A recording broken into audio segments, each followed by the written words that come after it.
मैं आप सबको अवगत करा दूं, ये पूरी तरह कार्यक्रम आध्यात्मिक इस कार्यक्रम को आज की जिस कार्यक्रम की अध्यक्षता कर रहे हैं आचार्य डॉक्टर श्रीमोतीलाल मौर्य जी, हमारे बीच में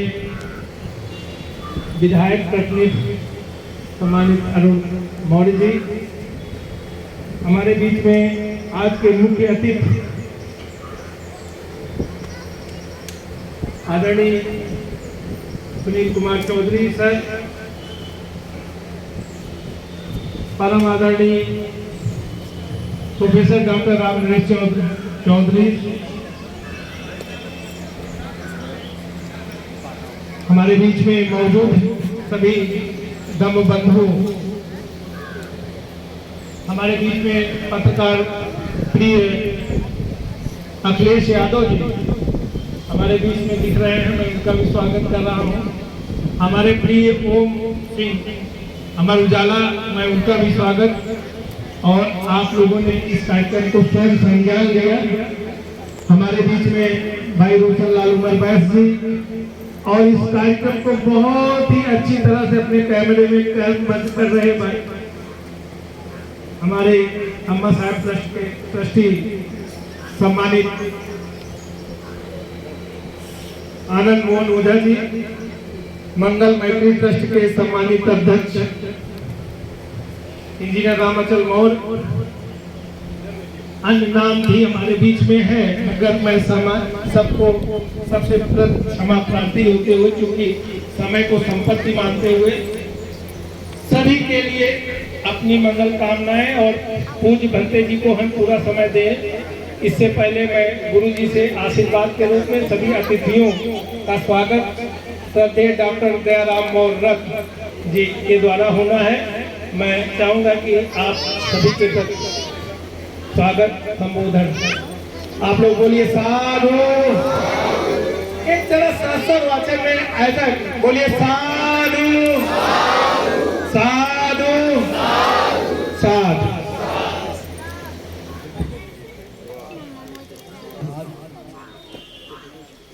पावनी बुद्ध पूर्णिमा के पावन अवसर पर सुल्तानंद बुद्ध विहार रंजीतपुर चिलबिला के परिसर में पावन संघ बड़ा सौभाग्य है हम सबका, आप सबको देख पा रहे हैं। थाईलैंड से कृपा करके हम लोगों के बीच आए हैं। भारत की उस धरती पर जहाँ से धम्म पूरी दुनिया में फैला था, लेकिन जो प्रकाश फैला था तो प्रत्यावर्तित करने के लिए, पुनः हमको देने के लिए इस बिहार में आए हैं। सबसे पहले तो मैं आप सभी का हृदय से स्वागत करता हूँ, वंदन करता हूँ, अभिनंदन करता हूँ, और बड़ा सुख, बड़ी दिव्यता, आध्यात्मिकता, शांति, निरवता का अनुभव हो रहा है। ये भव्य आयोजन जो आप लोगों की उपस्थिति में हो रहा है, सर्वप्रथम मैं यह आयोजन जिन धम्म बंधु उपासक उपासिकाओं के सहयोग से हुआ है, उनको शुभकामनाएं देता हूँ, बधाई देता हूँ, और भगवान बुद्ध से ये याचना करता हूँ कि हमारा ये सब समुदाय है, राजनीति, मानवता, सुख, प्रकाश, समता, बंधुता, न्याय, ये अवधारणा लेकर के निरंतर कार्य कर रहा है। सभी सुखी हों, संपन्न हों, और जिस महापुरुष की जयंती हम लोग यहाँ पर मना रहे हैं, आयोजित किए हुए हैं, उनकी जो शिक्षाएँ हैं, उनके जो सिद्धांत हैं, उनका बहुत ही निष्कपटता से, तन्मयता से हम पालन करें और पूरे समाज को तथा पूरी दुनिया को पालन करने के लिए प्रेरित करें। क्योंकि ये जो धम्म है, ये जो भटकी हुई दुनिया है, उस दुनिया को राह दिखाने में सक्षम है। आप अगर वंदना, श्रीशरण और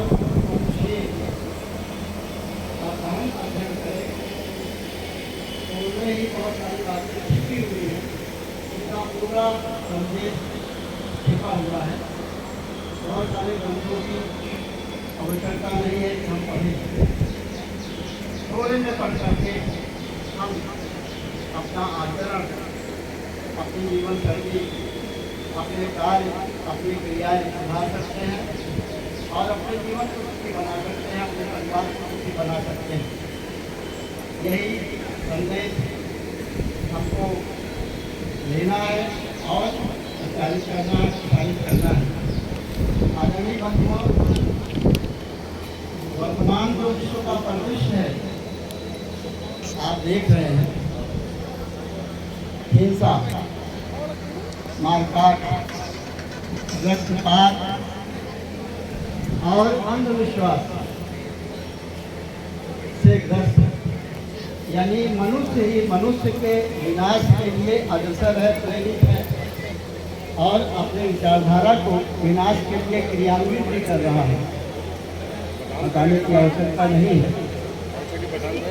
यूक्रेन, रूस और अभी भारत, पाकिस्तान, सीरिया, बहुत सारे ऐसे देश हैं जो युद्धरत हैं और क्या कर रहे हैं, भगवान बुद्ध के जो सिद्धांत हैं उसके विपरीत कार्य कर रहे हैं। अशांति में, हिंसा में वो शांति को खोज रहे हैं, उसको खोज रहे हैं, अपनी सुरक्षा को खोज रहे हैं। पहला ही पंचशील है, पराज पाता वेर मणि शिक्षा पदम समाधियामी। क्यों कहा था भगवान बुद्ध ने? बहुत अनुभव से सीखा था उन्होंने, दुनिया में देखा था, यानी उनके जितने भी सिद्धांत हैं, शिक्षाएँ हैं, तो अनुभव पर आधारित है। तो नहीं कहीं पढ़ा था उन्होंने, पढ़ा तो था ही, लोगों से वार्ता भी की थी, लेकिन स्वयं अन्वेषण किया था, देखा था, उसके आधार पर कहा था। और ये जो धम्म है ये सार्वकालिक है, हमेशा से सत्य रहा है, सनातन रहा है, सार्वभौमिक है, यूनिवर्सल है, पूरे विश्व में लागू करने योग्य है और सार्वजनिक है, सभी को अपनाने योग्य है। क्योंकि समय बहुत अधिक है, मैं राकेश कनौजिया जी, अन्य सभी साथियों को इस महान कार्य के लिए बधाई देता हूँ। मैं बता दूँ, इसी प्रतापगढ़ में एक समय था, बुद्ध जयंती के अवसर पर एक छोटा सा कार्यक्रम हम लोग करते थे, बहुत छोटा कार्यक्रम करते थे, कुछ लोग उसमें आते थे। लेकिन आज ये कार्यक्रम जो है अंतर्राष्ट्रीय हो गया है और राष्ट्रीय हो गया है। सभी वर्ग के लोग यहाँ पर उपस्थित हैं और अपने जीवन को सुधार रहे हैं। इस अवसर पर मैं,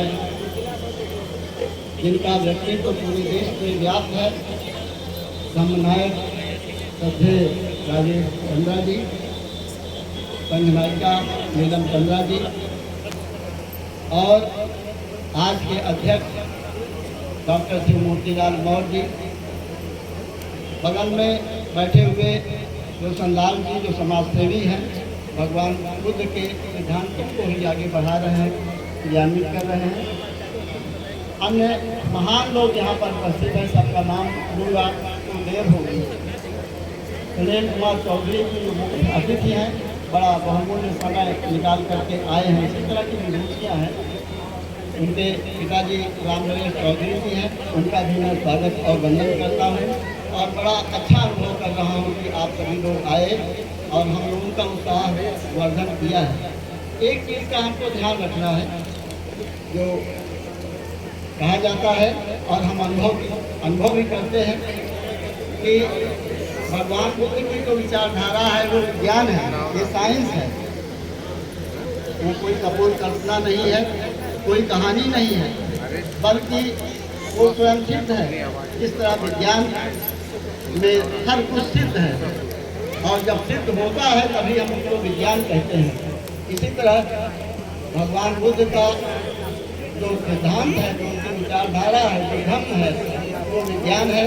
तो हमें ये जान लेना चाहिए कि किस तरह प्रकृति में क्रिया का सिद्धांत अपने आप में संचालित है, स्वचालित है, उसी तरह हमारे जीवन में भी ये सिद्धांत स्वचालित होता है। अगर हम अच्छे कर्म करेंगे, अच्छा आचरण होगा तो अच्छा फल मिलेगा, वो देर सवेर। कोई जरूरी नहीं कि तुरंत ही हमको अपने अच्छे कार्य का फल मिल जाए, और ये भी जरूरी नहीं है कि हमारे बुरे कार्य का फल भी तुरंत मिल जाए। वो मिलेगा, निश्चित मिलेगा, क्योंकि ये सिद्धांत प्रभावी है। अगर हम हिंसा करेंगे तो हमको हिंसा मिलेगी। बहुत सारी बातें हैं। फिलहाल आज का दिन है, हम सुनने के साथ साथ अपने जीवन को सुधारें, आचरण को अपने सुधारें। और हमारे जीवन में मैं वर्तमान में देख रहा हूँ कई चीज़ें बड़ी प्रभावी हो गई हैं। समाज में मैं जाता हूँ तो तुरा मेरे मत समाज अखाना वे मई शिक्षा पदम समाज यामी। इनके पास धन दौलत हो जाती है तो थोड़ा सा उनमें विलासिता भी आती है। वो बड़े सरलता से जीवन जीना चाहते हैं, सुख और विलासिता में रहना चाहते हैं, और कुछ अपने शरीर को ऐसा सुख देते हैं कि जो हमारे लिए हानिकारक हो जाता है। तो भगवान बुद्ध ने इसीलिए कहा था कि बीच का रास्ता अपनाइए, मध्यम मार्ग अपनाइए, ना भिक्षुक कीजिए ना भिक्षुक कीजिए। इसी से आपको, और ये जो कार्य है हर क्षेत्र में इसको लागू करिए। तो मैं यही कहूँगा बंधुओं कि हमें ये संकल्प लेना है। आज मैं डॉक्टर भीमराव अम्बेडकर जो हमारे संविधान शिल्पी हैं उनको भी याद करना चाहूँगा, जिन्होंने 14 अक्टूबर 1956 को धम्म अपनाया था और उसके बाद से देश में और दुनिया में क्रांति हुई। वही क्रांति हमको बनाए रखना है, उसी सिद्धांत पर हमको कार्य करना है। और ये भी बताऊं कि जब अकेले डॉक्टर भीमराव अम्बेडकर ने इतनी बड़ी क्रांति की, तो फिर अब यहाँ बहुत सारे अम्बेडकर बैठे हुए हैं, ज्योतिबा फूले बैठे हुए हैं, सावित्रीबाई फूले बैठी हुई है हमारी बहनें।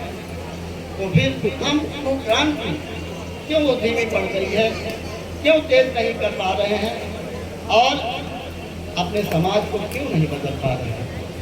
मैं एक ही बात कहूँगा, धनहीना नहीनस्य सहीना सुनिश्चिया विद्या रत्नेन यो हीना सहीना सर्वस्तु। जो धन से हीन है वो हीन नहीं है, अन्य चीज़ों से हीन है वो हीन नहीं है, लेकिन विद्या रूपी रत्न से जो हीन है वो सर्वथा हीन है। ये भगवान बुद्ध ने भी कही, ज्योतिबा फूले ने भी कही, संत बाबा गाडगे ने भी कही, सभी महापुरुषों ने कही जो हमारे देश के रहे, अपने रहे। उनकी शिक्षाओं को ग्रहण करते हुए हम अपने बच्चों को, अपनी पीढ़ी को शिक्षा देने का प्रयास करेंगे। ये भी संदेश यहाँ दे करके जाना है। हम आधी रोटी खाएंगे, कम कपड़े पहनेंगे, कम सुखी रहेंगे, लेकिन अपने बच्चों को जरूर पढ़ाएंगे। ये भी संकल्प हमको लेना है। तो बहुत सारी बातें हैं। मैं फिर राकेश कनौजिया जी को, हमको जिन्होंने समय दिया, और यहाँ पर हमारी बहनें, अन्य जो बंधु आए हैं उन सभी को, और पूज्य venerable Victoran from Thailand, I welcome you. We are very happy, we are very glad to have among us. I desire that you will come again to enlighten us, to give your life to us, these people who are attending you and visiting you and receiving life enlightenment from you. Thank you. Sadhu